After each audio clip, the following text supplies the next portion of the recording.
भैया, हम लोग कब तक ऐसे ही दूसरों का काम करेंगे? हम चारों इतने बुद्धिमान हैं, फिर भी ऐसे ही गांव में कब तक पड़े रहेंगे? चलो भैया, कहीं शहर चलते हैं। हाँ हाँ, बुद्धिराम भैया ठीक कह रहे हैं। चलो कहीं शहर चलते हैं और वहीं पर काम करते हैं। अच्छा अच्छा, ठीक है। हम लोग कल सुबह ही शहर के लिए निकलेंगे।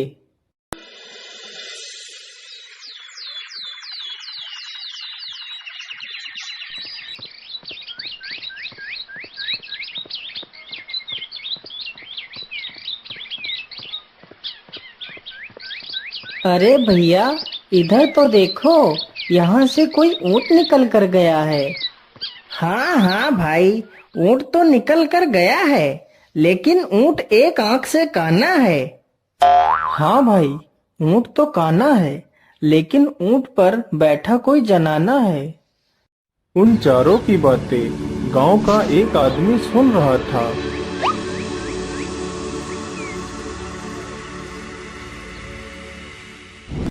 अरे रुको रुको, तुम मेरी पत्नी को कहाँ छोड़ आए हो? अरे भाई, तुम कौन हो और कौन है तुम्हारी पत्नी? मैं तो तुम्हारी पत्नी को जानता तक नहीं। तो तुम्हें ये कैसे पता है कि यहाँ से एक ऊँट निकला है और ऊँट एक आँख से काना है, उस पर एक बैठा जनाना है? या तो सारी बातें सच हैं।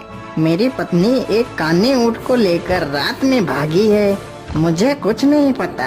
राजा के पास चलो, वहीं पर फैसला होगा।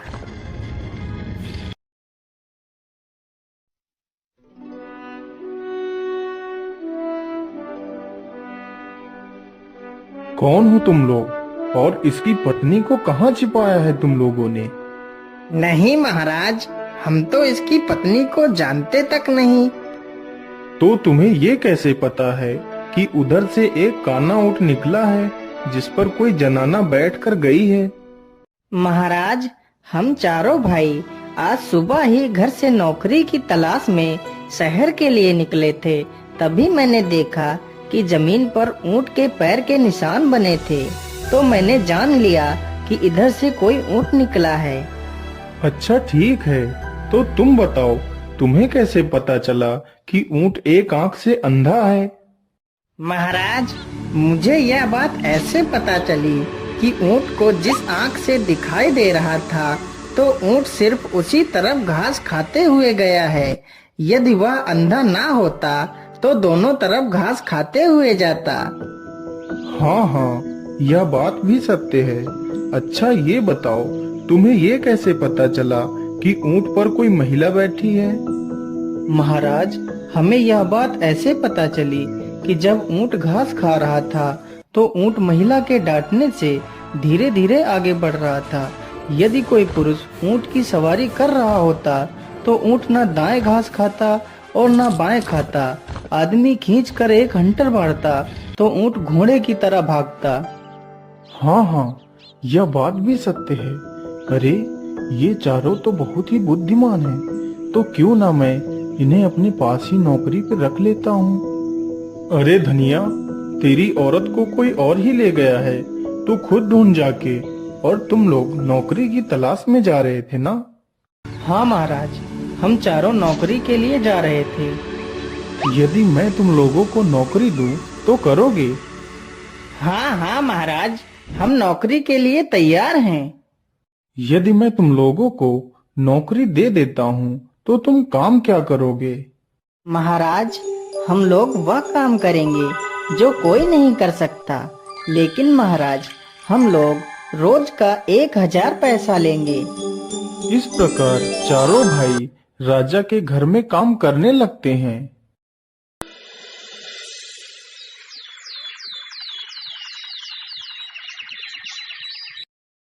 महाराज, पता नहीं लाश कहाँ गायब हो गई। हम लोग तो वहीं पहरा दे रहे थे, फिर भी पता नहीं लाश को कौन ले गया। उस गांव का ये नियम था, यदि किसी की मृत्यु हो जाती थी तो उसके शव को गांव के बाहर जंगल में रखवा दिया जाता था और राजा अपने पहरेदार लगा देता था, लेकिन शव फिर भी गायब हो जाता था।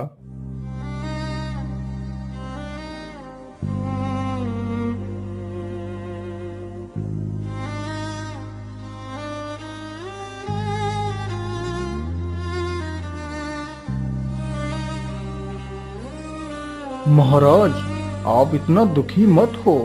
होता वही है जो ईश्वर को मंजूर होता है। नहीं सेनापति, वह मेरी सबसे लाडली बेटी थी। पिताश्री, आप इतना दुखी मत हो, हम लोग तो हैं ना।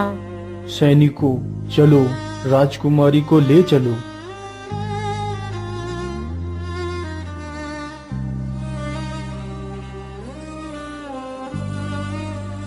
अरे लल्लू, यह महाराज भी ना हम लोगों को ही पहरेदारी के लिए भेज देते हैं, और वह चारों भाई आराम से पड़े पड़े 1000 पैसा रोज लेते हैं। तो क्यों ना हम दोनों महाराज से यह बात बोलते हैं।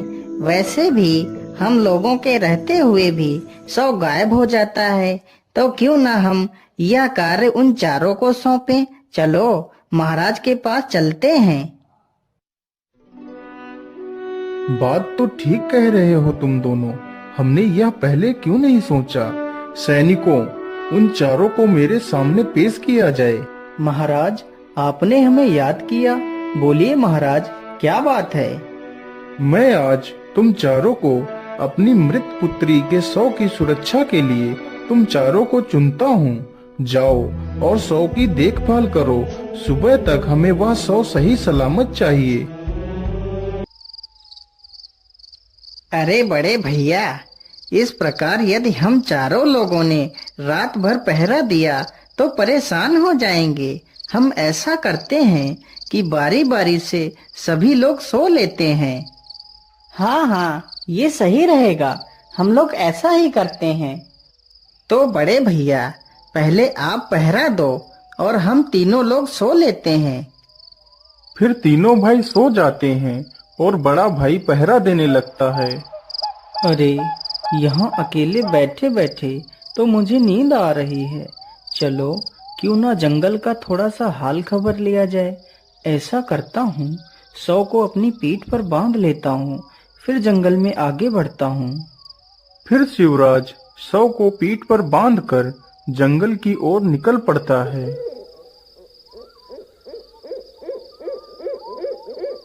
अरे, यह बूढ़ी औरत क्या तोड़ने की कोशिश कर रही है। चलो इसकी मदद करता हूँ। अरे बूढ़ी माँ, आप इतनी रात में इतने डरावने जंगल में अकेले क्या कर रही हो। कुछ नहीं बेटा, बस थोड़ी सी भूख लगी थी तो आम के फल तोड़ रही थी। क्या तुम मेरी थोड़ी सी मदद कर सकते हो। शिवराज उस बुढ़िया को अपने कंधों पर बैठाकर आम तुड़वाने लगता है, लेकिन वह बुढ़िया कोई इंसान नहीं बल्कि एक डायन थी। डायन एक हाथ से आम तोड़ती और दूसरे हाथ से उस 100 को उसकी पीठ से खोल रही थी। अरे ये क्या, यह बूढ़ी माँ तो मेरी पीठ पर बंधी लाश खोल रही है। जरूर यह कोई बुरी शक्ति है। अरे अरे बूढ़ी माँ, आप ये क्या कर रही हो।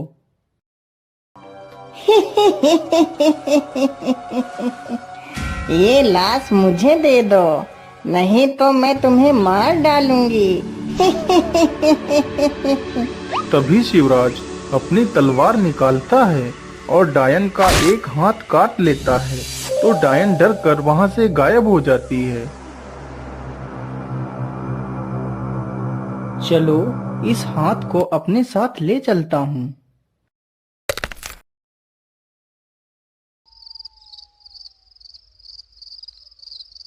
अरे बुद्धिराम, चलो अब उठ जाओ और 100 की देखभाल करो।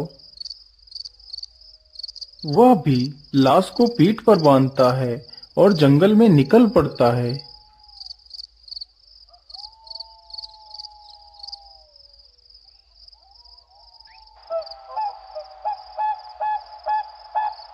अरे ये आदमी कौन है। मुझे लगता है ये कोई डाकू हैं।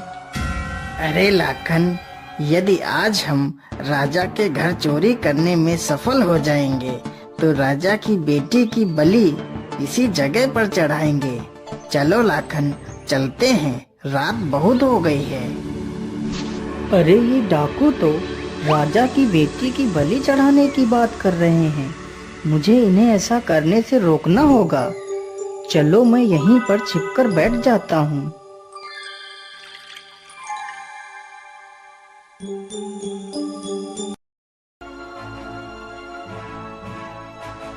जाओ लाखन, और इसकी बलि गुफा में चढ़ा दो। तब तक हम यहीं पर बैठे हैं।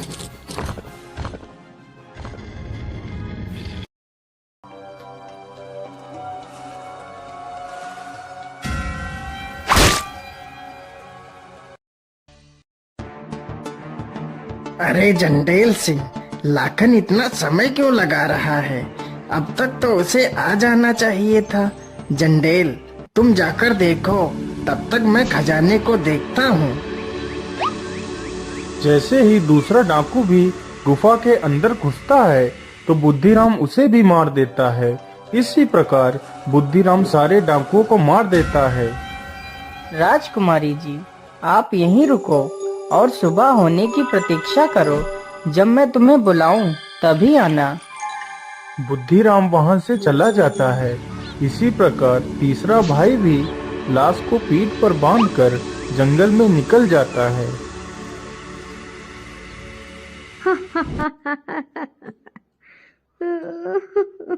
अरे, यह बूढ़ी औरत पहले तो हंसती है और फिर बाद में रोने लगती है।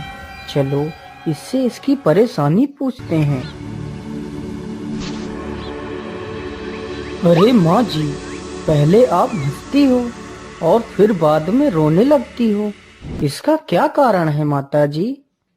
बेटा, मैं एक डायन हूँ। मैं रोती इसलिए हूँ कि कल इस राज्य के राजा की मृत्यु हो जाएगी, और हंसती इसलिए हूँ कि जब राजा मरेगा तो उसे इसी जंगल में रखा जाएगा और हम उसके मांस को खाएंगे। लेकिन माता जी, कल राजा की मृत्यु होगी कैसे, जबकि राजा तो बिल्कुल स्वस्थ है? बेटा, राजा के जूतों के अंदर एक सर्प बैठा है। कल सुबह जब राजा उन जूतों को पहनेंगे तो सर्प उसे डस लेगा तो राजा मर जाएगा। अरे नहीं नहीं, मुझे राजा को बचाना ही होगा।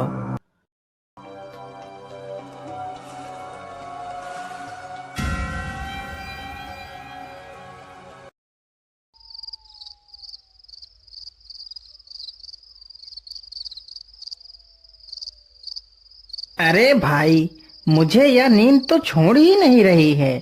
क्या करूं, क्या करूं? चलो मैं अपना मुंह धो लेता हूँ। जैसे ही वह मुंह धोने के लिए पानी का घड़ा उठाता है, तभी दो परियां लाश को उठाकर ले जाती हैं। अरे, लाश को कहाँ ले जा रही हो? उसे छोड़ दो, उसे मत ले जाओ।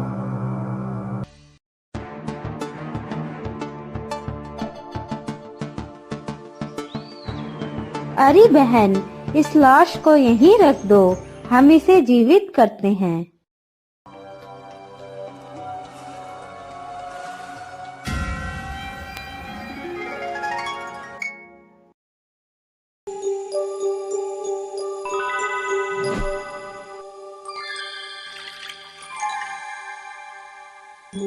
अरे बाप रे बाप, इन परियों ने तो इस राजकुमारी को जीवित कर दिया है। क्या करूं, क्या करूं? चलो इनका जादुई कम्बल उठाकर छिपा देता हूँ।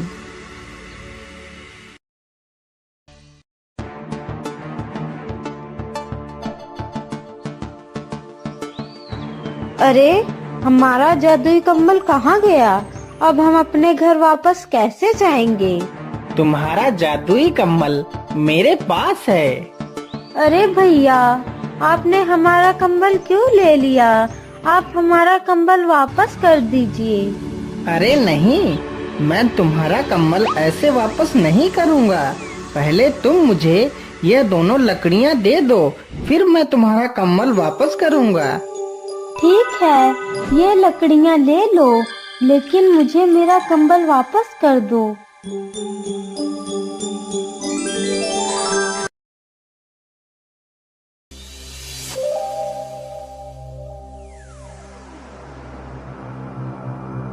ये तो बड़े आश्चर्य की बात है कि तुम चारों लोगों ने मेरे बेटी के शव को सुरक्षित रखा। महाराज, आप अपनी बेटी को जिंदा देखना चाहते हो या मृत देखना चाहते हो? क्या मतलब? मेरी बेटी जिंदा हो सकती है, लेकिन ये कैसे संभव है?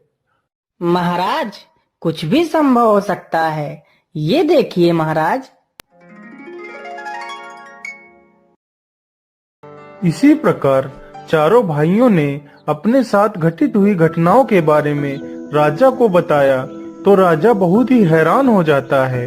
जब राजा उन सारी बातों की पुष्टि करता है तो सारी बातें सच साबित होती हैं। आप लोगों ने तो मेरे परिवार को उजड़ने से बचा लिया। मैं आपका ये एहसान कभी नहीं चुका सकता, इसलिए मैं तुम चारों के साथ अपनी चारों राजकुमारियों का विवाह करना चाहता हूँ।